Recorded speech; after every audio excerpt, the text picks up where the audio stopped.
Tape number 3, interview with Mr. Larry Pick, December the 8th, 1996. What else did you take with you when you went? Well, we took clothing along. I think we took a little bit of food along too.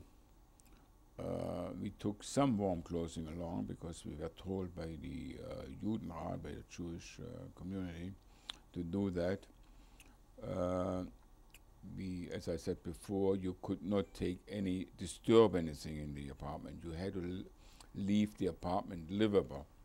We did not take any mattresses along. I'm not sure whether we took pillows along. And my father loaded it on that cart which he had borrowed. And I remember the woman next door, the former custodian, now bank branch manager, she yelled to a friend across, which I could hear very well, look at that, I wish I had a camera, I could take a picture or a movie.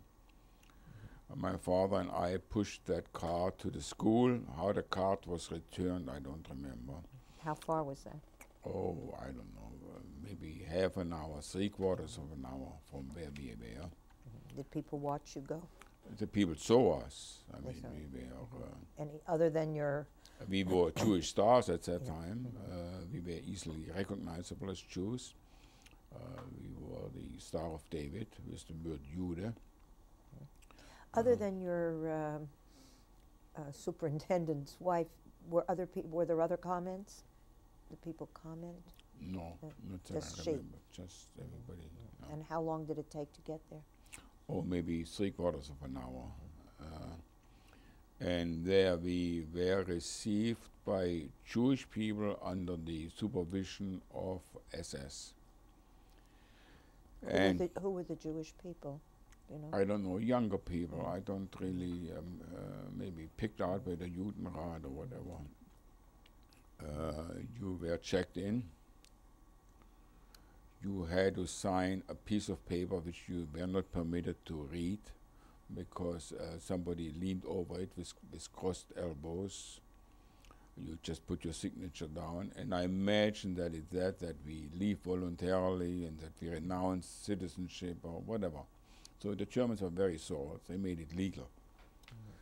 You can call it legal.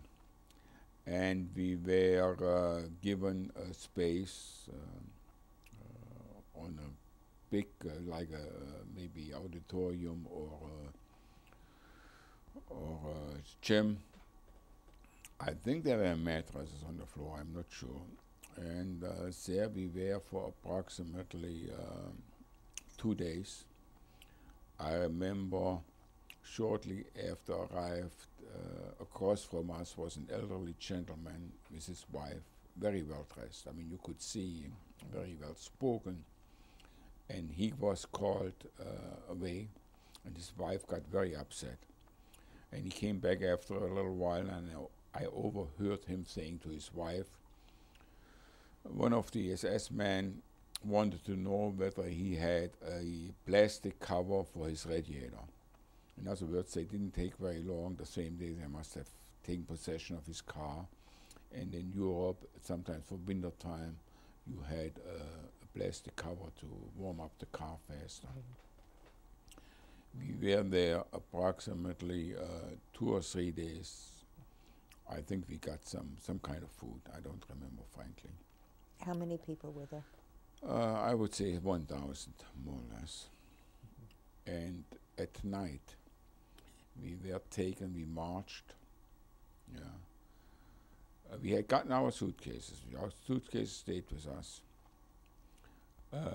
We marched to the railroad station, where we were put in old German passenger cars under the supervision of SS, but also of Czechoslovakian police. And the Czechoslovakian police was quite nice. In fact, I remember somebody giving somebody a letter, and the Czech policeman took it, which was strictly forbidden for both. And the train started to roll, and it was a very slow train. It stopped very often. And on approximately December the 2nd, 1941, we arrived in Theresienstadt in Terezin. Did you know where you were going? No, They didn't tell you. no. They didn't tell us. We did not know. I had never heard of Terezin before or was aware of it. Terezin is an old town which the Emperor Franz Joseph, I think, built for his and named it for the Empress Teresa. It was a town where soldiers were trained primarily, all armories, Kasernen in German, 5-6 stories high, old buildings. And we were the first official transport to arrive in Theresienstadt. Before us, one transport had arrived, which was called AK-1, Arbeitskommando 1, which consisted of 300 young people, young men only, who volunteered because they were told they will get enough food and decent working conditions, volunteered for that transport. They were without working in Prague and landed up in Terezin. Shortly after we arrived, a day or two later, AK-1, Arbeitskommando 2, same transport again with similar transport with 300 people, young Czech Jewish men arrived. And after that, about every 2-3 days, transports arrive with usually approximately 1,000 people, young and old. And I got a job. Most of the people didn't work. Everything was very disorganized. We got our luggage. We had our luggage with us, so we had some food, and some women felt sorry for me. They gave me food. I was a young kid. Men and women were separate. But being that messenger, I saw my mother quite often. A messenger for whom? From one Kaserne to another for the Jewish authorities, which they had to, I don't know what was in the messages, probably about food or about work or whatever, or transports. And I remember the toilet facilities were also primitive. Well, they got worse later in my life there, but coming from normal water, glass and everything. It was in the basement. It was just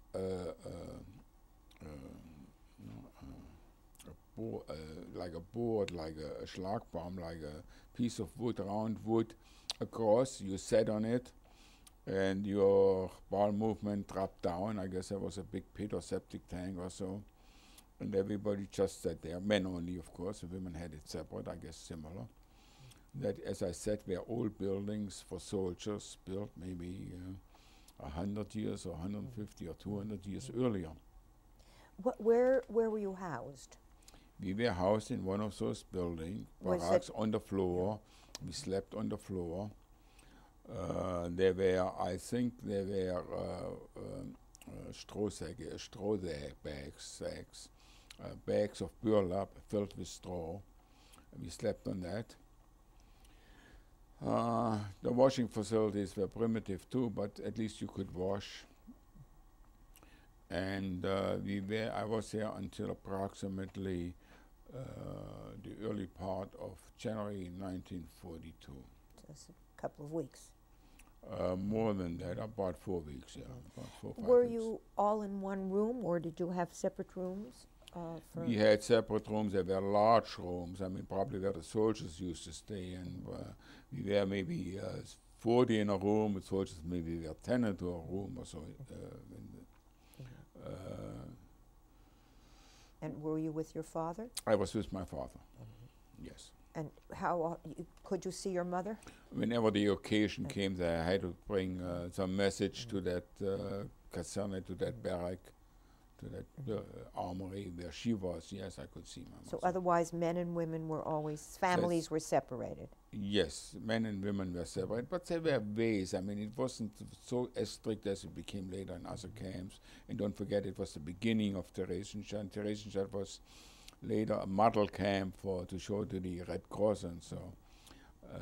Were you there at that time? No, Or no, I So when left. you were just at the beginning of I was Theresienstadt. there when it was, as I said before, it was not well organized.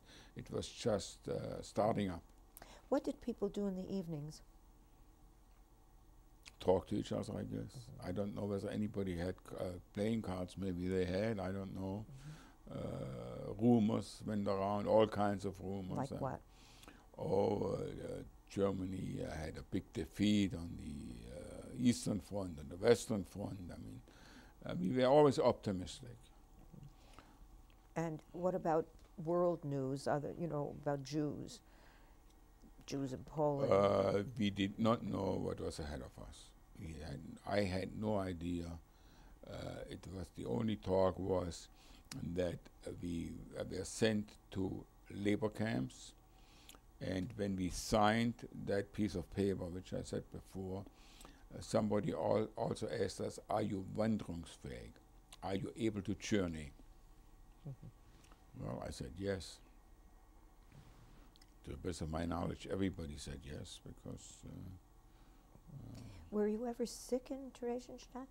yes, I was sick in Theresienstadt. I was sick. I had a high temperature in Theresienstadt. Had been selected already for a transport, and I was running a high temperature, and my father thought that would get us out. And by the time the doctor came, it was like a 24-hour virus. My temperature was gone, and we were put right back into the transport. What kind of doctor came? Jewish doctor. A Jewish doctor. Jewish doctor. Were people ever punished in Theresienstadt? On the day we left,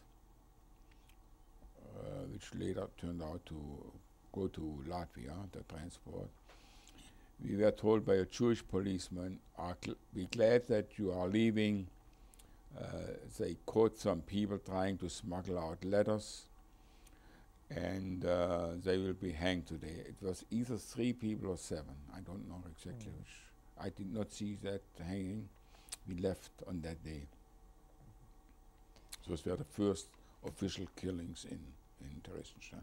I know that you were only there a month, but were there any babies born in Theresienstadt?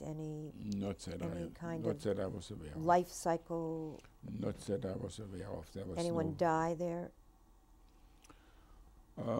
Not that I was aware of, and I doubt it, because the people at that time, later on it became like an old age home, Theresienstadt. The old age home.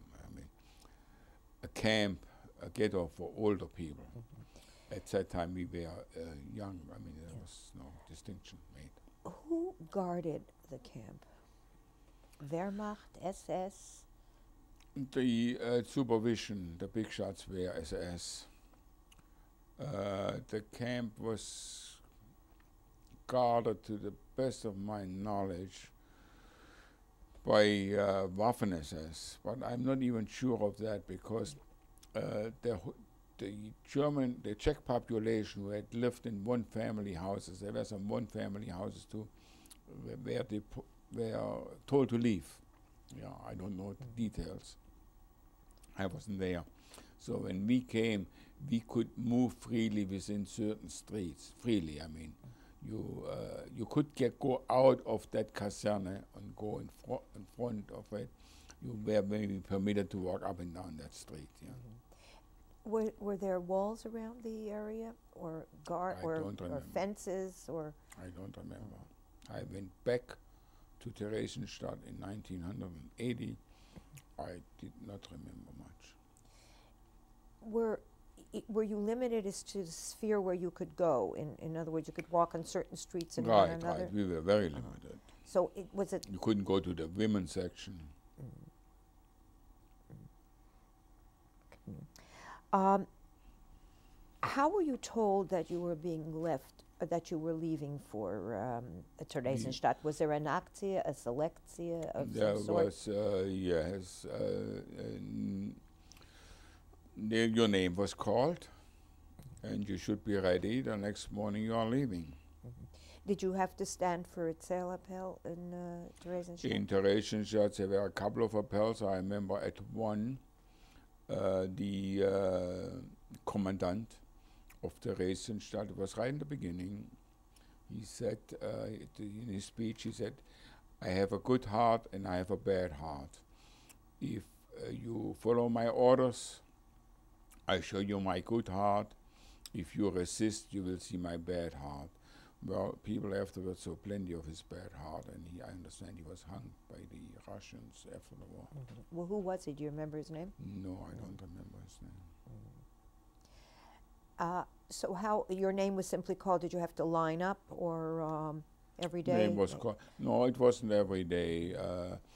You were counted more or less in the room, as I remember. As far as I remember, you were not. You didn't have much apparel like we had in other camps later. What about the capos or people who were watching you? There were no capos. There was a Jewish police force. I had a little armband that showing a swatch of clothing which said Stabsordinanz. So were you actually a Jewish police or No, you were a messenger? I was a That Jewish means messenger, messenger. which was, I could move around, and later on I understand in Theresienstadt that it was a very desirable job. At my time it was a job, yeah. Nothing special. Did they tell you where you were going? No, they did not. And were your parents with you? Yes, my parents was with me. We were marched to the railroad station. I don't remember whether that was daylight or at night. Again, they were old German, old railroad cars, very old ones. And we were under the guard of German police in green uniforms. What did the green uniform mean? Just police German uniform? police, German police, police unit. And we traveled for approximately, I would say, 2 or 3 days, very slowly, stopped very often. It got colder and colder. The toilets overflowed, were frozen in, whatever. The German police, I should say, behaved what you would say correct. I mean, they didn't beat us or made life more miserable, but they weren't overly friendly either. And after we had traveled for about 2 or 3 days, we arrived at a railroad station called Shirotava. How do you spell that? To the best, as far as I remember, Skirotwa. And where was that? That was outside, or in Riga, in Latvia, in Riga, or right at the outskirts of Riga. You say you traveled 2 or 3 days. Did the train stop in stations? Not in stations. Could stop in the middle of a field. Did you know where you were? No, we did not. We knew more or less, but I don't remember whether we went through Germany, through Poland, how we traveled. I don't remember. I remember when we got close to Latvia, or were in Latvia, I saw some Jews from the window who wore the Jewish star without an inscription. It was just a plain yellow star, and also on their back. It only turned out they were Latvian Jews. Latvian Jews wore a star on the back too. Did you have food with you on the train? We must have had some food with us. Was food we still had from Brno, which I doubt. We must have gotten some kind of food along the road. We were hungry, but we weren't starving. I mean, it was. No. And when you went through villages and places like that, was there any indication which way you were going? Well, people say we knew we could go to the Osten, to the east, because that's where the labor camps were. But actually, what towns we went through, I don't remember. We arrived in Skirotava. It was given us to understand that we should rather move very fast out of the cars. The German police in their green uniforms were discharged, or we were taken over by Latvian SS people under the supervision of German SS. One German SS man, officer, separated us, the young people to one side and the older people to the other side. What that meant, I did not know. I mean, I didn't realize it. And the older people, or middle-aged people, and women, girls, were marched off. And we were about 100, 150 younger people, young men, to unload our luggage. We had to do it in Doppellauf, I mean, on a fast, on the run. Yeah. We was very cold. We was bitter cold, but I remember perspiring. We were beaten by the Latvian SS to such an extent that one guy broke his cane on the shoulder back of somebody. And at one time, I just couldn't, my strength gave out, and I slipped into a railroad car, into one of the cars we had come in, and I caught my breath. But then I got scared because I heard it screaming and the beating from the outside, and at the first opportunity, I got out of that car again and joined the others. And suddenly we heard some shots, and there were 3 people who had gotten the same idea than I and didn't get out in time, and they got killed. I did not see the actual shooting, but I saw their corpses. When we had it all unloaded, and we loaded it on trucks, the corpses went on some sleds, I think. And the German SS officer shook hands with the Latvian SS officer.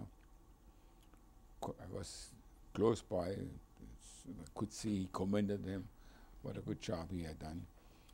And we were marched off to the ghetto in Riga, where I found my parents. They had arrived in the ghetto. And that was the last we saw of our luggage. In the ghetto, we were shown to a room where maybe average or smaller size room, a small size room, I should say, because it was on the oldest part of Riga. There were little rooms, old buildings. And I slept together in a bed with my father. I was there only for 2 days. The sanitary facilities, it was downstairs, not in the cellar, but downstairs. They overflowed immediately. People had vomit, people had diarrhea. It was a mess. How many were you in this?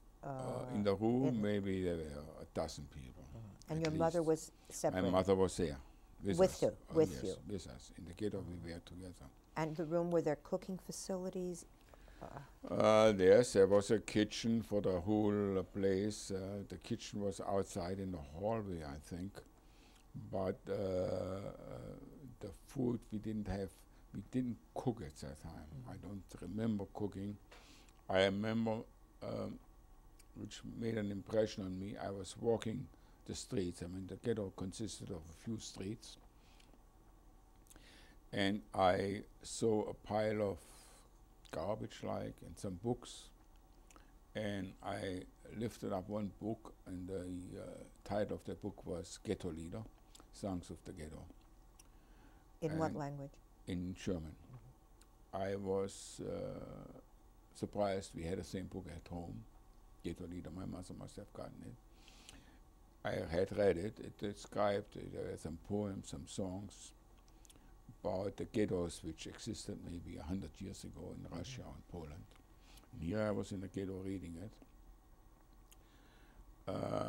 I found a diary. It was written by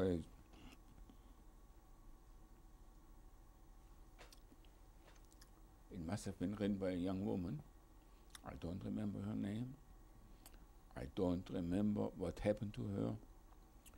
It was in German. The Latvian Jews were highly educated people. They all spoke, almost all spoke fluent German, read German newspapers.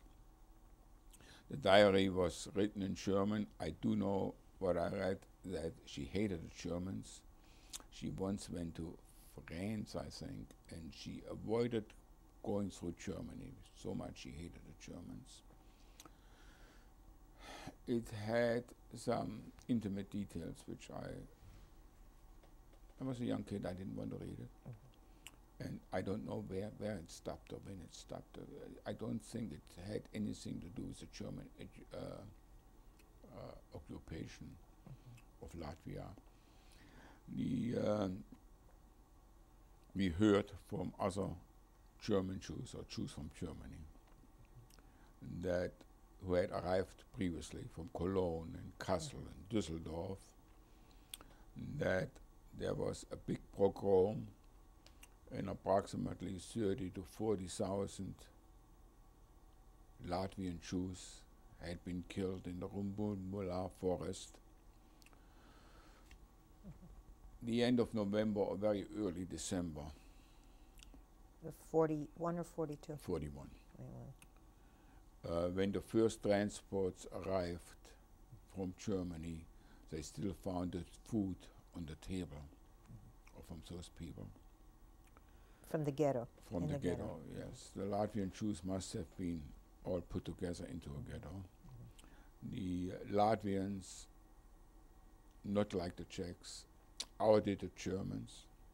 There were more anti-Semites, in my opinion, than the Germans, many Germans.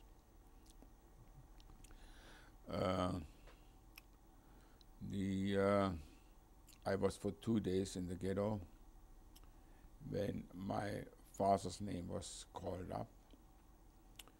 And I don't remember whether my name was called up or whether I volunteered, because my father was physically not in the best of health. He had angina pectoris. And we knew we would going to a place called Salaspils.